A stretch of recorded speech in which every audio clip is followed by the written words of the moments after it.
నారా చంద్రబాబు నాయుడు గారు ఎన్నికల ముందు సంక్షేమ పథకాల విషయంలో ఇచ్చినటువంటి హామీలన్నీ అమలు చేస్తున్నటువంటి క్రమంలో ప్రతిష్టాత్మకంగా తల్లికి వందనం సంక్షేమ పథకాన్ని నిన్నటి రోజు ప్రారంభించడం జరిగింది. ఎంతమంది పిల్లలుంటే చదువుకునే పిల్లలుంటే ఆ ఇంట్లో అంతమంది కూడా తల్లికి వందనం నగదు జమ చేయడం జరిగింది. భారతదేశంలోనే ఇంత పెద్ద ఎత్తున నగదు బదిలీ జరిగినటువంటి సంక్షేమ పథకం తల్లికి వందనం అని చెప్పి గర్వంగా చెప్తా ఉన్నాం. ఎన్నికల్లో మా యువనేత యువగలం పాదయాత్రలో కానీ నారా లోకేష్ గారు ఏదైతే మాట ఇచ్చారో ఆ మాటకు కట్టుబడి ఇంట్లో ఎంతమంది పిల్లలు చదువుకునే పిల్లలు ఉంటే అంతమందికి తల్లికి వందనం పథకాన్ని అమలు చేయడం జరిగింది. ఒక్కొక్క కుటుంబంలో 3, 4, 6 మంది ఉన్న పిల్లలు ఉన్నటువంటి కుటుంబానికి కూడా తల్లికి వందనం నగదు జమ చేయడం జరిగింది.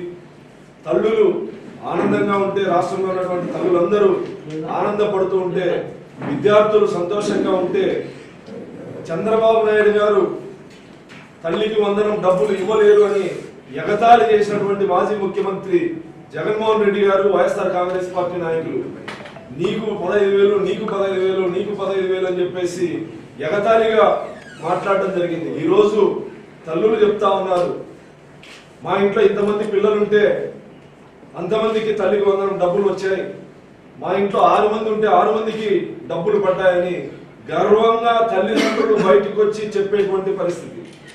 గతంలో చంద్రబాబు నాయుడు గారు ప్రవేశపెట్టినటువంటి పథకాలని జగన్మోహన్ రెడ్డి రద్దు చేయడం జరిగింది. ఉదాహరణకి పేదవాడి కడుపు నింపడానికి గ్రామీణ ప్రాంతాల నుంచి పట్టణాలకి, మండల కేంద్రాలకి, నియోజకవర్గ కేంద్రాలకి పని కోసం వచ్చేటువంటి పేదలకి 5 రూపాయలకు భోజనం పెట్టేటువంటి అన్నా క్యాంటీన్ని అధికారంలోకి వచ్చిన మొదటి రోజే రద్దు చేయడం జరిగింది. మళ్ళీ గౌరవ ముఖ్యమంత్రి చంద్రబాబు నాయుడు గారు బాధ్యతలు తీసుకున్న తర్వాత అన్నా క్యాంటీన్ని, అదేవిధంగా పెన్షన్ 3,000 రూపాయలు పెన్షన్ ఇస్తానని చెప్పినటువంటి జగన్మోహన్ రెడ్డి 1,000 రూపాయలు పెంచడానికి 5 సంవత్సరాల కాలం పడితే గౌరవ ముఖ్యమంత్రి చంద్రబాబు నాయుడు గారు మొదటి నెల నుంచే 4,000 రూపాయల పెన్షన్ ఇవ్వడం జరిగింది.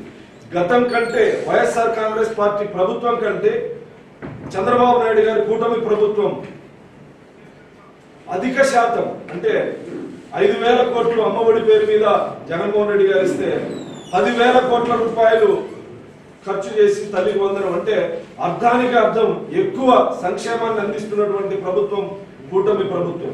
ఒకవైపు సంక్షేమం, మరొక వైపు అభివృద్ధి, 2 కళ్ళుగా భావించి గతంలో విధ్వంసం జరిగితే, గతంలో అభివృద్ధిని ఆపేస్తే, గతంలో పారిశ్రామికవేత్తలను బెదిరించి పారిపోయేటట్టు చేస్తే, మళ్ళీ ఈ ప్రభుత్వం ఎక్కడైతే విధ్వంసం జరిగిందో అక్కడి నుంచి పునర్నిర్మాణాన్ని ప్రారంభిస్తూ ఆపేసినటువంటి అమరావతి దగ్గర నుంచి విశాఖపట్నం, రాయలసీమ పరిశ్రమలు కావచ్చు, తాగునీటి ప్రాజెక్టులు కావచ్చు, సాగునీటి ప్రాజెక్టులు కావచ్చు, ఎక్కడైతే విధ్వంసం జరిగిందో అక్కడి నుంచి పునర్నిర్మాణం మరొక వైపు చేస్తూ, ఒకవైపు సంక్షేమం.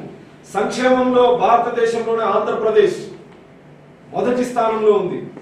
పెన్షన్ కావచ్చు, తల్లికి వందనం కావచ్చు, రేపు రాబోయే రైతు సుఖీభావం కావచ్చు, మహిళలకు ఉచిత ఆర్టీసీ సౌకర్యం కావచ్చు, ఇవన్నీ కూడా ఏదైతే చంద్రబాబు నాయుడు గారు చెప్పారో అవన్నీ కూడా తూచా తప్పకుండా పాటిస్తూ పేద ప్రజల కళ్ళల్లో ఆనందం చూసే విధంగా సంక్షేమ ప్రభుత్వం ఇది.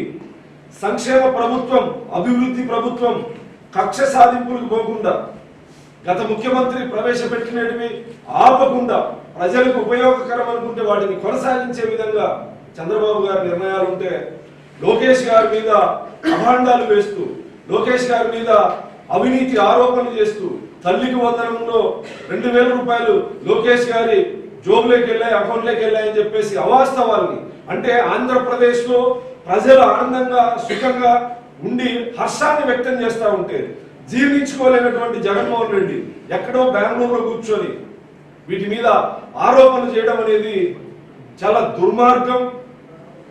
ఏ లక్ష్యం కోసం తల్లికి వందనం కార్యక్రమాన్ని గౌరవ ముఖ్యమంత్రి గారు ప్రవేశపెట్టారు, ఆ రోజు చెప్పారు, ఆ లక్ష్యం కొనసాగే దిశగా ఆ లక్ష్యాన్ని పూర్తి చేసే విధంగా తల్లికి వందనం కార్యక్రమం ఉంది. రేపు రైతు సుఖీభావ కూడా 22-23 తారీఖు లోపల రైతుల అకౌంట్లలో కూడా డబ్బులు వేసేటువంటి పరిస్థితి. ఇంత భారీగా నగదు లబ్ధిదారుల అకౌంట్లకి జమ చేసినటువంటి ప్రభుత్వం గతంలో లేదు, భారతదేశంలో ఎక్కడా లేదు. అంటే ఇచ్చిన మాటకు కట్టుబడి ఆర్థిక లోటుపాట్లు ఉన్నప్పటికీ ఏదైతే మాట ఇచ్చారో ఆ మాట కట్టుబడి ఈ రోజు కొనసాగించే విధంగా స్కూళ్లు ప్రారంభమయ్యే రోజు ఏ తల్లిదండ్రులు కూడా పేదరికంతో ఉన్నటువంటి తల్లిదండ్రులు పిల్లలు చదివించేందుకు ఇబ్బంది పడకూడదు, కష్టపడకూడదని స్కూళ్లు ప్రారంభించిన రోజే తల్లికి వందనం నగదు జమ చేయడం అనేది చంద్రబాబు గారికి, కూటమి ప్రభుత్వానికి, లోకేష్ గారికి విద్యార్థుల పట్ల, విద్యార్థుల తల్లిదండ్రుల పట్ల ఉన్నటువంటి చిత్తశుద్ధికి కారణం. గతంలో ఏ ప్రభుత్వం అయినా ప్రజల ఆర్థిక అభివృద్ధికి భరోసా కల్పించేది. అంటే ఆయా కార్పొరేషన్ లో బడ్జెట్ పెట్టి ఆయా కార్పొరేషన్ ద్వారా ఆయా కులాల ఆర్థిక అభివృద్ధికి పాటుపడేది.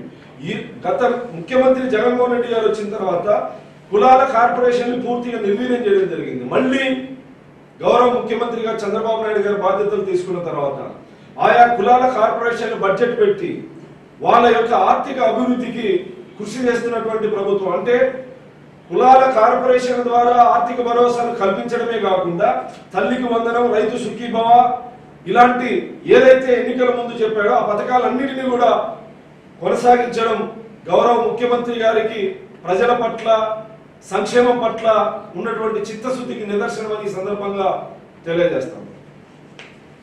ఇంకా కొంతమంది అర్హులు రాలేదు. అర్హులైన వాళ్ళందరూ అప్లై చేసుకునే విధంగా ఏదైనా సాంకేతికంగా లోటుపాట్లు ఉన్నా వాళ్ళందరికీ అవకాశం ఇవ్వడం జరిగింది. అర్హులందరికీ తల్లికి వందనం నగదు జమ చేయడం జరుగుతుంది. తల్లిదండ్రులు ఎవరైనా అప్లై చేసుకునే విధానంలో కానీ లేదా ఏదైనా కానీ ఇబ్బందులు ఉన్నా ఆయా గ్రామ సచివాలయాల్లో అప్లై చేసుకున్న ప్రతి అర్హులకు కూడా తల్లికి వందనం వర్తిస్తారు.